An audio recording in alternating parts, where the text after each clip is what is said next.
নিয়মের প্রয়োগ আছে, কিন্তু আমাদের এখানে নিয়মের প্রয়োগ নাই। তো আমি বিশ্বাস করি আমাদের এই প্রয়োগগুলো এখন নতুন বাংলাদেশে, জুলাই বিপ্লব পরবর্তী সে বাংলাদেশে আমরা প্রয়োগ করতে চাই। এবং অক্সফোর্ডে যাওয়ার পর আমি দেখছিলাম প্রত্যেক বিশ্ববিদ্যালয়ে প্রত্যেক ছাত্রের জন্য এক একটা রুম অ্যালটমেন্ট দেওয়া আছে, প্রত্যেকেই সুন্দর করে পড়াশোনার জন্য চমৎকার পরিবেশ আছে, তার লাইব্রেরি ফেসিলিটিস আছে। এবং এই অক্সফোর্ড বিশ্ববিদ্যালয় সরকারের তহবিল থেকে যা আসে তার চেয়ে বেশি আছে তাদের অ্যালামনাইদের মাধ্যমে। প্রত্যেক অ্যালামনাই তারা বড় বড় দায়িত্ব নিয়ে তারা তাদের এই কাজগুলো, তাদের ডরমেটরিজ ম্যানেজমেন্ট, বিভিন্ন ফেসিলিটিস, তাদের গবেষণা এবং তাদের লাইব্রেরি ম্যানেজমেন্ট সবকিছু তারা দেখাশোনা করে। এই ঢাকা বিশ্ববিদ্যালয় আজকে 105 বছর অসংখ্য আমাদের অ্যালামনাই তৈরি করেছে। এখনই সময় আমাদেরকে বিশ্ববিদ্যালয়কে আমাদেরকে নতুনভাবে আমাদেরকে পুনর্নির্মাণ করতে হবে। আমাদের এই সংকটগুলো দূর করার জন্য সরকারের উদ্যোগে সরকার সবকিছু পারবে না, কিন্তু যারা অ্যালামনাই আছে দেশে, দেশের বাইরে, সারা দুনিয়ায় আমাদের ঢাকা বিশ্ববিদ্যালয় অ্যালামনাইরা আছে।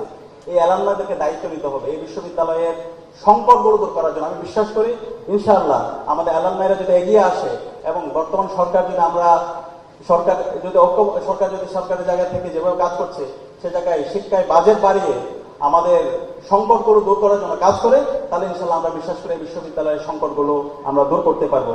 এবং একই সাথে আমাদের যে দাবি থাকবে এই বিশ্ববিদ্যালয়ের শিক্ষার্থীদের আমাদের মূল কাজ হচ্ছে পড়াশোনা করা, গবেষণা করা, চিন্তা করা, নতুন নতুন জ্ঞান উৎপাদন করা। এটা হচ্ছে বিশ্ববিদ্যালয়ের কাজ। আমরা বিগত সময় দেখতে পেয়েছি এখানে রাজনীতির নামে অপরাজনীতি, রাজনীতির নামে আমাদের শিক্ষার্থীদেরকে ঘন্টার পর ঘন্টা দাসের মতো করে ব্যবহার করা। এই বিশ্ববিদ্যালয়ে আমরা দেখতে পেয়েছি সারা রাত ধরে শিক্ষার্থীদেরকে নির্যাতন করা হয়েছে।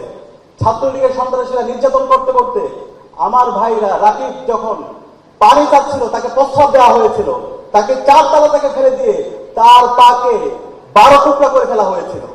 আমরা সেই ধরনের অপরাজনীতি আর এই ক্যাম্পাসগুলোতে চাই না। এবং সেই অপরাজনীতির সাথে যারা জড়িত ছিল, যারা ক্যাম্পাসে গণরম গ্যাস্ট্রম কালচার তৈরি করার মাধ্যমে হাজার হাজার শিক্ষার্থীদেরকে নিপীড়ন নির্যাতন করেছে, তাদেরকেও যেন আমরা এই স্বাধীন বাংলাদেশে বিচারের আওতায় নিয়ে আসতে পারি, সেজন্য আমি বিশ্ববিদ্যালয় প্রশাসনকে আমি অনুরোধ করব। এবং একই সাথে আমাদের এখন বিপ্লব পরবর্তী ছাত্র সংসদ নির্বাচনের মাধ্যমে যে গণতান্ত্রিক ধারা শুরু হয়েছে, আমি বিশ্ববিদ্যালয় প্রশাসনকে অনুরোধ করবো এই ধারা যেন অব্যাহত থাকে। ইতিমধ্যে আমাদের সবচেয়ে উপাচার্য স্যার তিনি কমিটমেন্ট দিয়েছেন, আমি আজকে পত্রিকায়ও দেখতে পেয়েছি স্যারের কমিটমেন্ট হচ্ছে নির্ধারিত সময়ে প্রতি বছর ছাত্র সংসদ নির্বাচন হবে ইনশাআল্লাহ। এবং সেটা আমাদের সবার প্রত্যাশা। এখানে কে নির্বাচিত হয়েছে, কে পরাজিত হয়েছে সেই কোনো বিষয় না। আমরা চাই ক্যাম্পাসের মধ্যে সহ অবস্থান, আমরা চাই ক্যাম্পাসের মধ্যে একটা গণতান্ত্রিক অবস্থা, ক্যাম্পাসের মধ্যে ছাত্র রাজনীতির আমূল পরিবর্তন। শিক্ষার্থীদের নির্বাচিত প্রতিনিধিরা ক্যাম্পাসের মধ্যে নেতৃত্ব দিবে, শিক্ষার্থীদের কথাগুলো বলবে। এবং আমরা আশা করছি ইনশাআল্লাহ আগামীর যে বাংলাদেশ, সেই বাংলাদেশে এই ছাত্র নেতৃত্ব, এই শিক্ষার্থীরাই তারা বাংলাদেশকে একটা অনন্য উচ্চতায় নিয়ে যাবে।